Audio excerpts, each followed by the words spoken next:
Hi, I'm your host Vasco Duarte.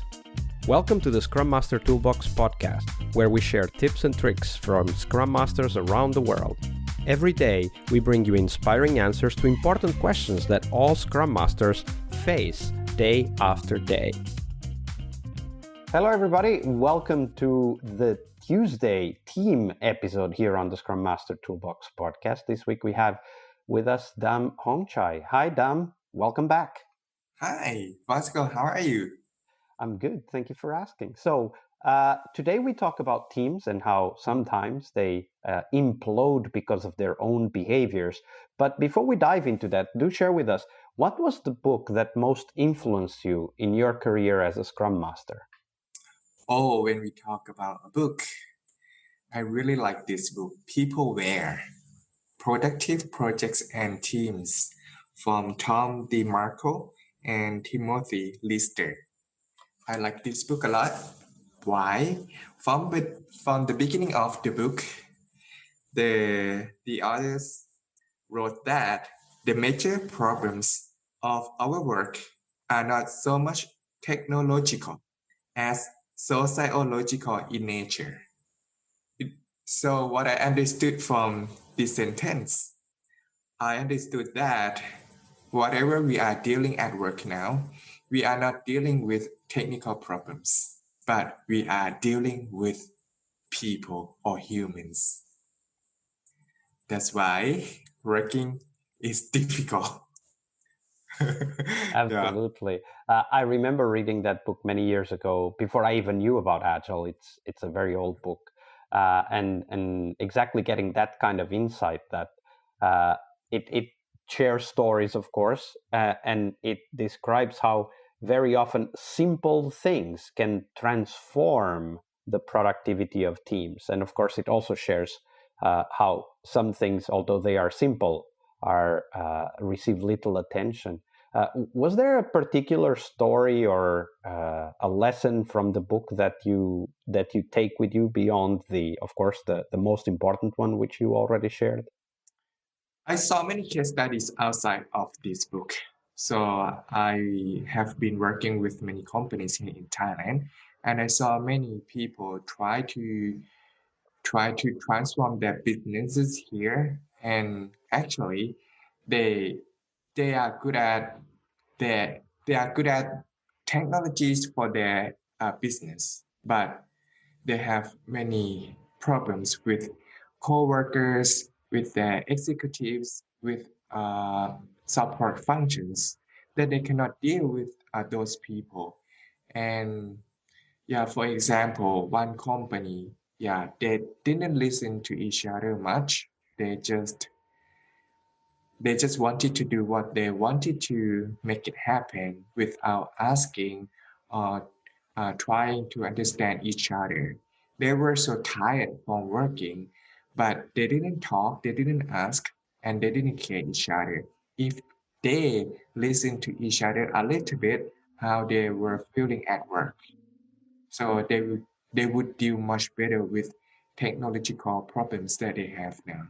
Yeah, absolutely. I think that, of course, as the book says, right, we are dealing with problems that are of a sociological nature rather than a technological nature. And at the end of the day, these people who make things happen. So it's very important that we focus on them. And talking about which, of course, this episode, the Tuesday episode, is exactly about that. It's exactly about people and how sometimes small patterns or behaviors develop over time that lead to problems. So, Dahm, tell us one of those stories. Tell us the story of a team. Give us a little bit about their context, but tell us specifically, what were the small signs you started to see? What were the problems that started to emerge that ultimately led to a team either, having a big trouble or even dissolving? So tell us that story, Dahm. I worked with many teams, yeah, to accomplish their company's vision. And I asked them to show their projects.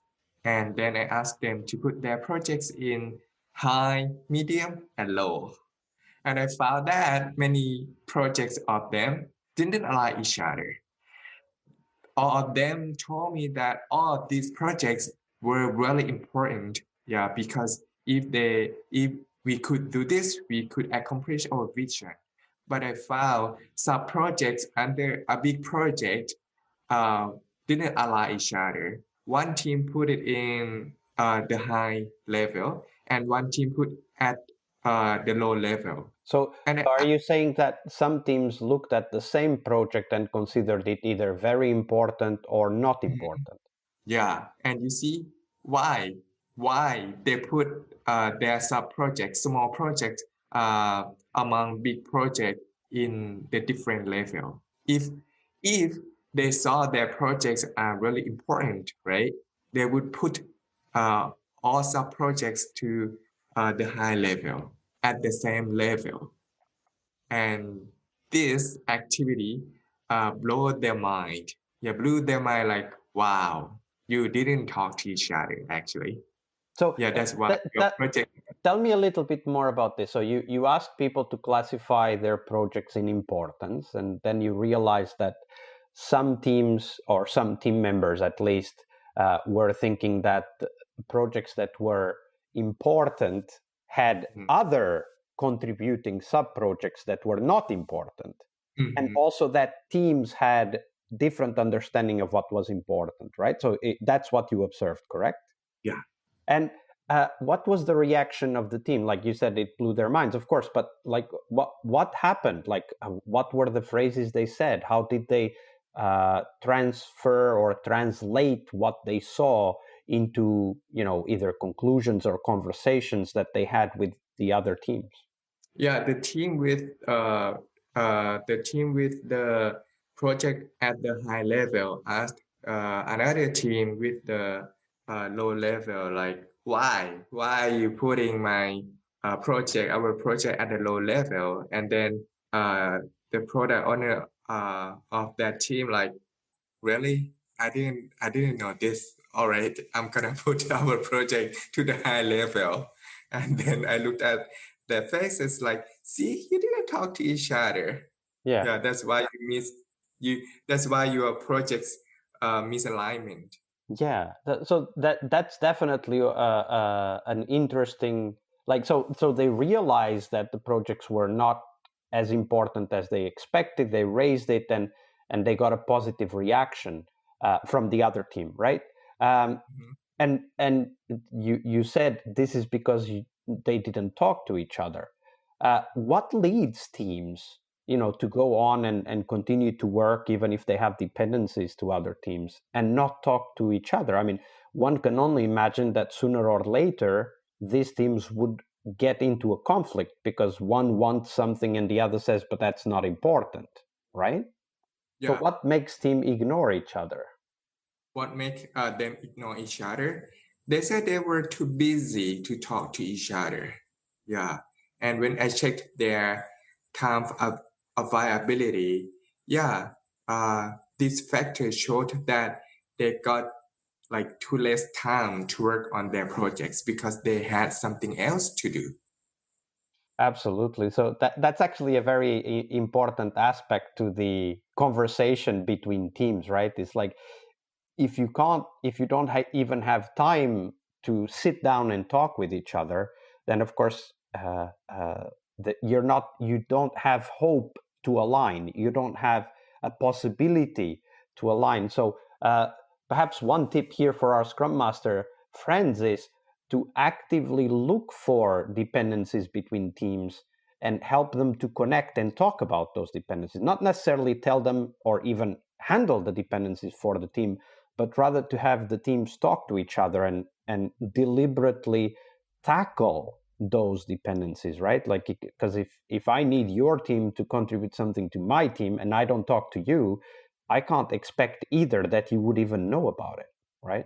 Yeah, that's why we have sprint planning with many teams, right? So in theories, yes, it's very great, but in reality, people don't really want to talk to each other. That's why some teams skipped sprint planning, yeah, together. Yeah, absolutely. And that you just mentioned a very important aspect of Scrum, right? So sprint planning is that kind of space. It's a space where teams can come together and talk about what they need from each other. It's a great tip. Thank you for sharing that, Dahm. You're welcome. Tuesday is Team Day here on the Scrum Master Toolbox podcast. But tomorrow we talk about something that goes beyond the work we do with the teams. We will talk about how to lead change and what our guests have learned from leading and participating in change programs during their career. See you tomorrow. We really hope you liked our show. And if you did, why not rate this podcast on Stitcher or iTunes? Share this podcast and let other Scrum Masters know about this valuable resource for their work. Remember that sharing is caring.